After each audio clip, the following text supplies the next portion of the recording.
Listo, profe. Muy buenas tardes, nos encontramos con el profesor, nos encontramos en la institución educativa Santa Ana de Guatica de Saranda, nos encontramos con el licenciado en matemáticas Isidoro Palacios, el cual pues va a contribuir a nuestros conocimientos y a nuestro aporte matemático. En este caso, seleccioné la civilización egipcia y de las personas o de los personajes matemáticos más importantes a Pitágoras. Profesor Isidoro, muy buenas tardes. Muy buenas tardes. Para esto, para este trabajo, igual en las preguntas son cortas, básicas, pues usted nos puede complementar y ayudar a nuestro aporte en el aprendizaje de la historia de las matemáticas. Le voy a preguntar sobre la civilización egipcia y es, ¿cómo eran las representaciones de los números egipcios? Sí, las representaciones eran básicamente fundamentada en rayitas y elementos naturales como figuras, rositas, pájaros y otra forma que ellos podían imaginarse para representar las cantidades especialmente influencias de ellos. Muchas gracias. Queriendo decir esto, que los números egipcios entonces eran engorrosos, que eran mucha cantidad y dificultosos para leer, o se facilitaban, ¿cómo era en esa época para ellos? Particularmente en la historia son momentos muy diferentes, pero tienen una correlación. Las culturas occidentales básicamente se nutren de lo que es Roma, Grecia y Egipto. Entonces, todo este sistema de numeración, recuerden que los romanos y los egipcios tuvieron mucha relación en la civilización. Tenemos la relación de Cleopatra con los emperadores romanos, y entonces eso hizo que los sistemas se traspasaran de un lado a otro, y exactamente eso contribuyó a que esa cantidad de símbolos que tenían una identificación muy particular se hizo muy difícil sistematizarlo y permitió el apogeo de la numeración arábiga. Gracias. La segunda pregunta es, en cuanto a la civilización egipcia, ¿por qué los conocimientos matemáticos de los egipcios eran tan avanzados?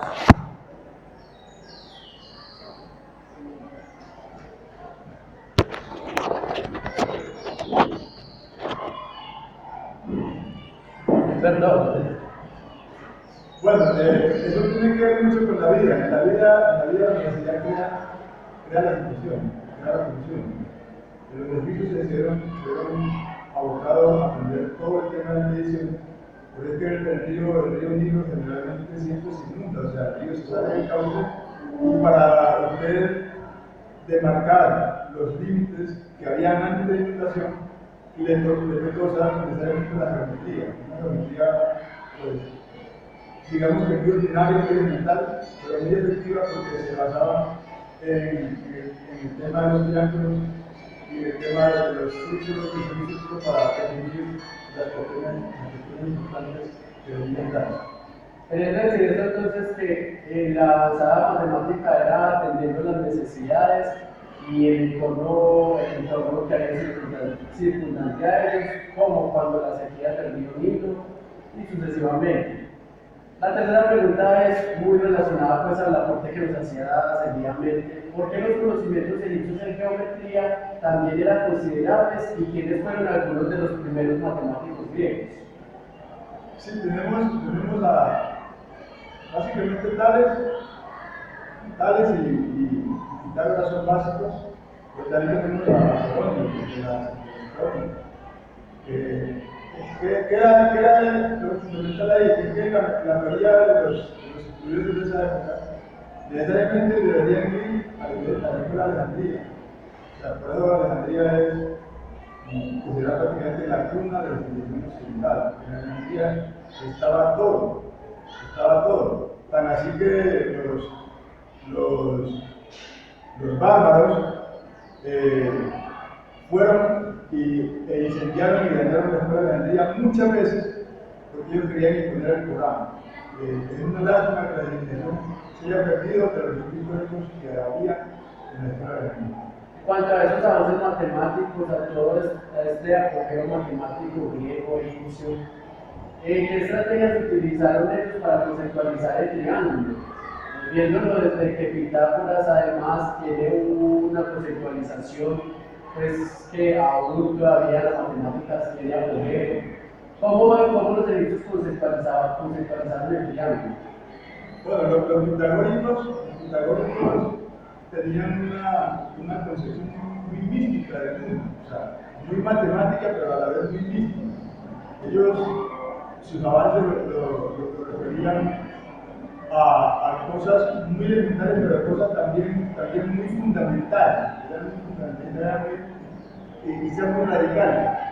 Porque en Alejandría, la escuela de Alejandría exactamente, como tal, tenía una argumentación en la entrada. Usted iba a la escuela de Alejandría y miraba en la entrada de esa escuela que decía: nadie es de aquí con una Alejandría. O sea, que era prohibido entrar a esa escuela sin tener un conocimiento matemático suficiente. Eso hacía que esta persona fueran pues, demasiadamente inteligentes e hicieran una relación entre todo el entorno, el ambiente, con las matemáticas y con lo que ellos hacían en geometría, particularmente con el trabajo de la escuadra, la armada y otros que definieron lo que son las construcciones y lo que hasta hoy figuran como los grandes enigmas de la Dentro de la civilización de los egipcios está el griego y el desarrollo matemático. Para eso, y dar línea a esta consecutivamente, pues se seleccionó a Pitágoras. Entonces, ustedes nos hablaron anteriormente de ello. ¿Cuáles fueron algunos de los aportes pitagóricos matemáticos más importantes de la época? Bueno, eso ahí sí hay mucha libertad, porque ellos, el grupo pitagórico era el grupo de semiciclo.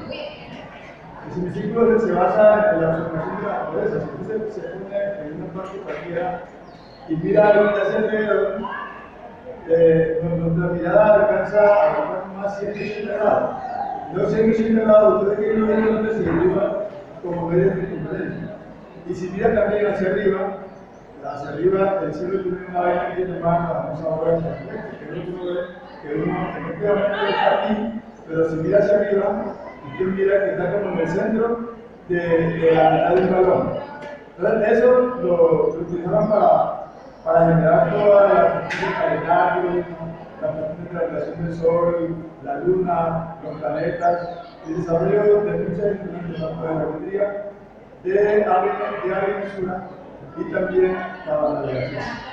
Dentro de esos conceptos matemáticos, hoy en día es uno de los más aplicados es el teorema de Pitágoras. ¿En qué consiste el teorema de Pitágoras? Bueno, el teorema de Pitágoras tiene hoy en día mucha demostración, pero se fundamenta en que si usted traza un triángulo rectángulo cualquiera, la relación entre los cuadrados de los catetos siempre va a tener una relación proporcional a la por tanto, los pitagóricos lo que planteaban era algo muy elemental y muy simple. Decían, en cualquier triángulo rectángulo, la hipotenusa del cuadrado es igual a la suma del cuadrado de los catetos. Gracias.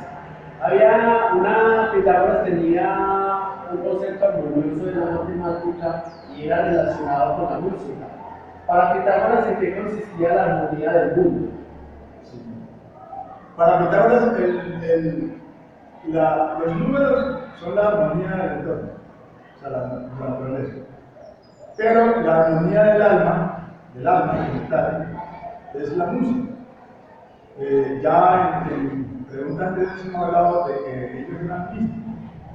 Y el misterio de Pitágoras y de la ciencia en sí es que el que se mete a ella debe empezar por lo más simple, y cada día que se entra encuentra más preguntas y más preguntas y más preguntas. Por eso le hablaba de la relación que había entre los pitagóricos, los romanos y los griegos, porque recuerden que los griegos son los padres de la filosofía occidental, la filosofía nuestra, y ellos planteaban el método de deducción, que era el de Sócrates, Platón y Aristóteles, que era hacer una pregunta simple, y a partir de esa pregunta simple ir preguntando más y ir volviendo a preguntar y volviendo a repreguntar de lo mismo hasta llegar a un punto de que la persona que estaba respondiendo largaba la toalla, o sea, decía, no, ya no tengo más que decir.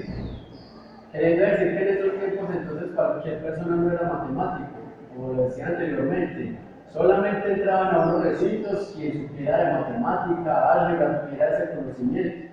Sí, y es que la matemática como tal, uno la puede ver desde muchos puntos de vista. El matemático, como lo es un matemático de profesión, lo ve como sus números y sus relaciones geométricas y sus dibujos. Eso lo ve matemático. Pero el de la persona que no es matemática, todo el tiempo vive siendo matemático. ¿Por qué? Porque cuando usted diseña una casa, eso es matemática. Cuando usted diseña una bicicleta, cuando usted se monta una moto, debe saber qué distancia recorre con tanto combustible y eso es matemática. Cuando usted va al mercado, eso es matemática. O sea, las matemáticas están allí y nosotros no la vemos. Pero cuando la persona ya se dedica a la matemática como ciencia, como método científico, entonces ya la clasificación y la ordenación de los datos. Pero cada matemático trae encerrado así un sinnúmero de preguntas. ¿Cuántas? Totalmente infinitas. En una conversación con el profesor Isidoro anteriormente o con antelación, me llamó algo la atención y algo que hubo como una relación, que era el juego del ajedrez, cómo se conceptualiza y había una consecución de números en justaposición, la cual tiene una relación muy grande en la multiplicación egipcia, la cual no se tuvo en cuenta mucho por las civilizaciones siguientes. Profe, ¿usted nos podría por favor hablar un poquitico sobre este juego y la relación con... Bueno, el juego ciencia tiene su origen, pues no se sabe.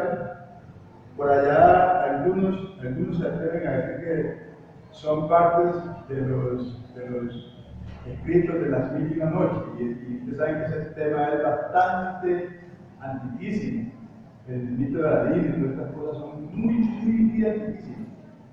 Entonces, la leyenda es que cuenta que un pastorcito le enseñó al rey a jugar ajedrez y el rey en la guerra que se da en el ajedrez recordó y reconstruyó la guerra que había perdido y que en esa guerra perdió un hijo. Entonces el rey, pues contento de haber encontrado algo, alguna solución al problema de la guerra que él tenía con los otros reinos, entonces le propuso al pastorcito que le cobrara lo que él quisiera por lo que él le había enseñado, porque hasta ese juego le había producido mucho placer y mucha alegría, a pesar del dolor que sentía de perder a haber perdido a su hijo. Entonces, ¿qué ocurrió?